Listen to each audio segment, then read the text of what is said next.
Diamonds are forever, and the ultimate symbol of love. If you plan to marry someone, a diamond ring is all but a mandatory purchase. What if I told you that 100 years ago, this was an uncommon practice? So, where did the craze come from? What I'm about to tell you is one of the most deeply rooted scams in history that most of society is completely unaware of. Eggs and bacon. The sales for these two products were dropping off in the 1920s. Less physically demanding jobs and cultural changes had left the producers of these products desperate. They hired Edward Bernays to popularize eggs and bacon for breakfast again.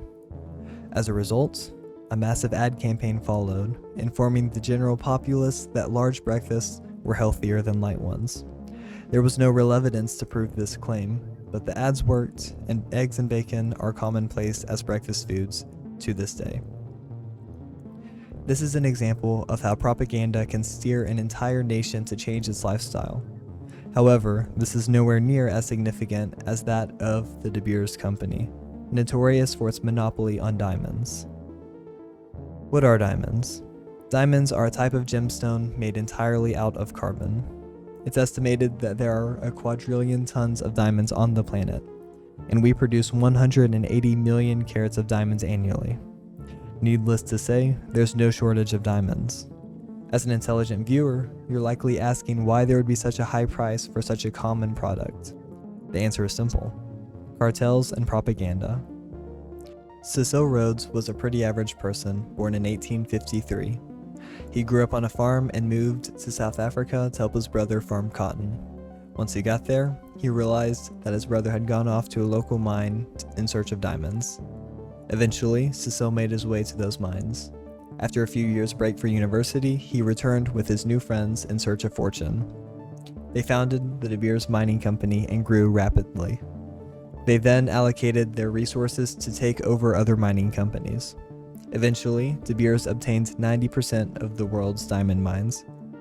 To prevent theft, it was reported that the labor was beaten to keep the secrets and products of the mines safe. With this power, De Beers was able to establish a cartel, which funneled the majority of the world's diamonds to the central selling organization in London. From there, the diamonds were graded and sold to select dealers. After acquiring the majority of mining companies, Cecil shifted his focus to the supply and demand of diamonds. He only allowed distribution of his diamonds through the Diamond Trading Company in London and the Syndicate in Israel. His goal was simple: to make diamonds seem rare and therefore more valuable. Cecil Rhodes died in 1902, but he left behind one of the largest companies in the world. Ernest Oppenheimer was another diamonds tycoon, though much smaller than De Beers. He bought his way onto the board of De Beers by his shares and eventually became the chairman. With this newfound power, he sought to make diamonds truly rare. He installed subsidiaries and a few select people that could directly buy from De Beers.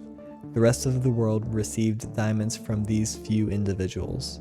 Needless to say, he created a very high demand.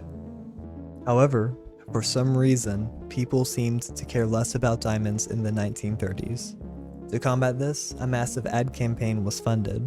Early on, they focused on Hollywood.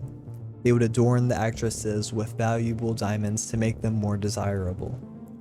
Remember how I said that diamond engagement rings were uncommon?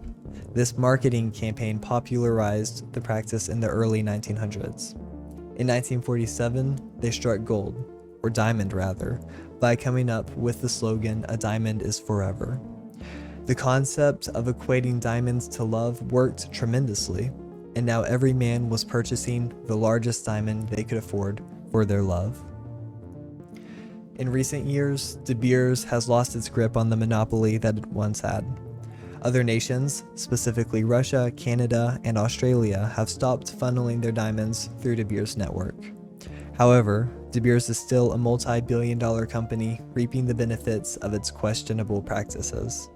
So, when you buy a diamond ring for that special someone, consider if it's really worth the money you're spending, or if you're just buying into the idea that De Beers planted nearly 100 years ago.